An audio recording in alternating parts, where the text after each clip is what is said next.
Cette année, l'hiver ne semble pas vouloir finir. Nous sommes en mars et toute vie semble disparue.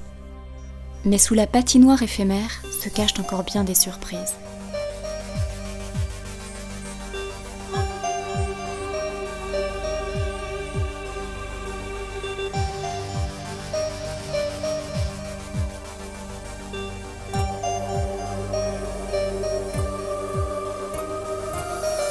La lumière a du mal à traverser cette chape de glace. Au-dessus, les premiers rayons de soleil réchauffent déjà les arbres encore endormis. Pendant ce temps, ces petits crustacés invasifs, originaires d'Asie, profitent encore de la trêve hivernale avant de nourrir de futurs prédateurs. La saison avançant, nous commençons à découvrir des larves d'insectes qui sont de redoutables prédateurs durant leur vie aquatique. La plupart des poissons se reproduisent entre mars et juin. Les végétaux reprennent toute leur vigueur avec le réchauffement de l'eau.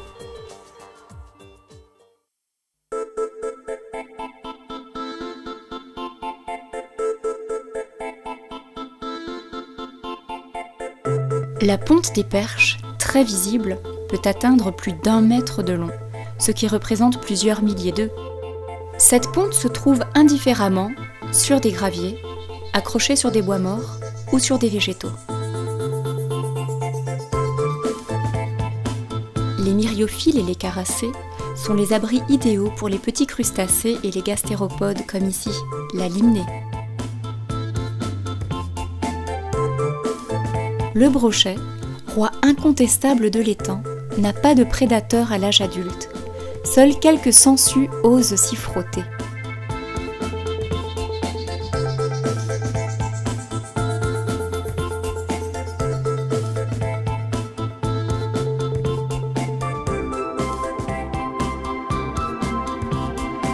Ses nageoires pelviennes et dorsales, positionnées en arrière, lui donnent tous les atouts d'un sprinter pour la chasse et la défense de son territoire. Les têtards du crapaud commun se nourrissent essentiellement de végétaux, de fourmis et de pollen. La carpe est reconnaissable par ses 4 barbillons autour de la bouche et par son corps aplati latéralement. Il en existe un assez grand nombre de variétés plus ou moins recouvertes d'écailles. Elle est appréciée par les pêcheurs sportifs car elle peut atteindre de grandes tailles. Depuis la fin du XIXe siècle, la perche soleil se reproduit en Europe. Originaire d'Amérique du Nord, elle a apporté un peu de couleur dans nos plans d'eau.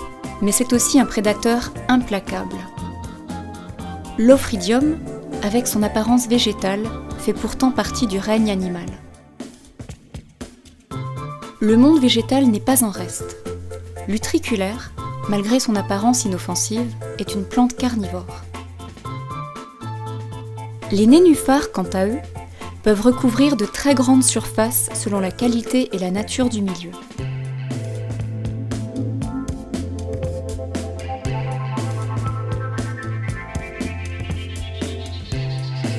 Le bivalve anodonte peut siphonner jusqu'à 50 litres d'eau par jour. Cela lui permet de purifier l'eau tout en se nourrissant de particules organiques. Les petits gardons sont les proies appréciées des brochets, perches, sandres et anguilles. Ils se nourrissent d'insectes, crustacés, mollusques et végétaux. Ils vivent habituellement en bancs d'individus de taille équivalente.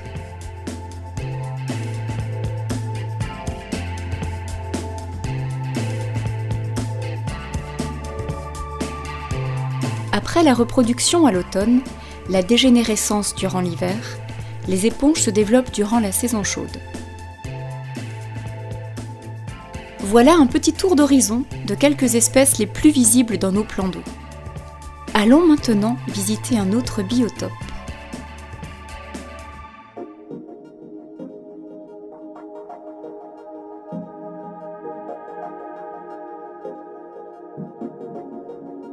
La nappe phréatique d'Alsace est peu profonde. En divers endroits, cette eau purifiée fait surface pour créer des vasques d'eau limpides et froides.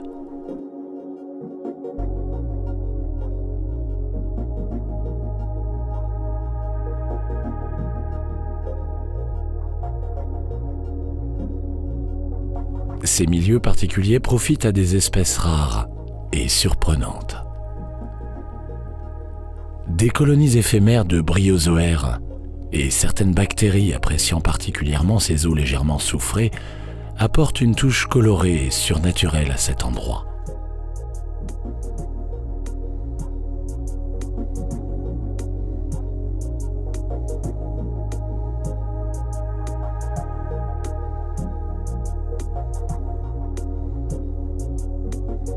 Ces volcans d'eau claire participent à la beauté de ce paysage.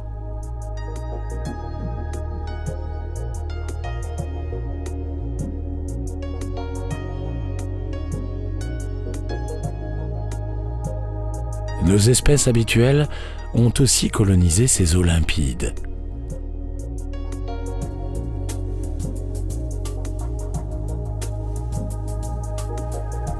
L'écrevisse américaine s'emploie à nettoyer le fond à la recherche de tout débris organique ou végétal. Elle apprécie particulièrement les vers et autres invertébrés, ainsi que des petits poissons, morts ou vivants. Se déplaçant souvent en couple ou en petits groupes, la tanche, poisson un peu timide, aime se cacher dans la végétation. Passant tout l'hiver sans se nourrir, elle est omnivore et apprécie les invertébrés ainsi que des larves d'insectes.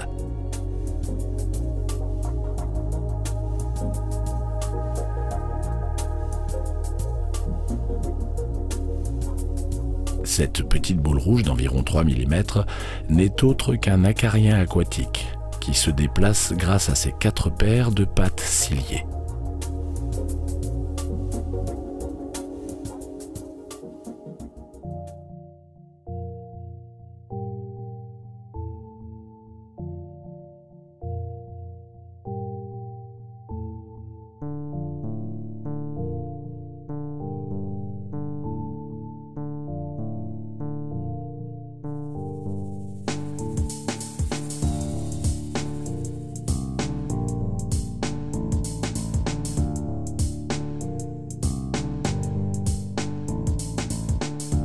La truite se plaît dans ces cours d'eau phréatiques froids et oxygénés.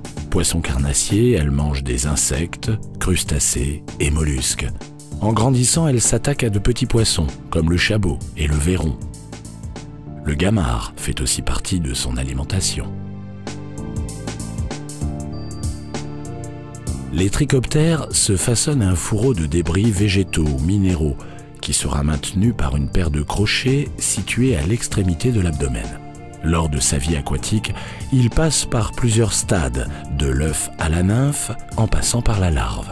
L'adulte, aérien, ressemble à un papillon de nuit recouvert de poils fins. L'épinoche mâle arbore sa livrée rouge en période de reproduction. Il attirera la femelle dans son nid, qui déposera plusieurs centaines d'ovules aussitôt fécondés par le mâle. Ce dernier chassera ensuite la femelle pour s'occuper seul de la protection et de l'oxygénation du nid.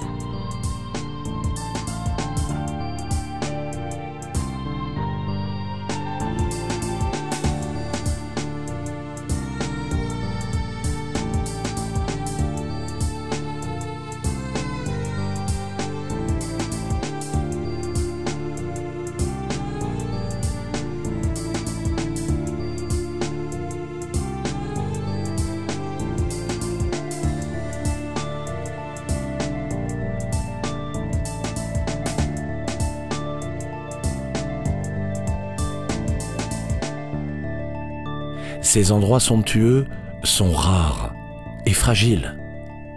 Mettons tout en œuvre pour les préserver.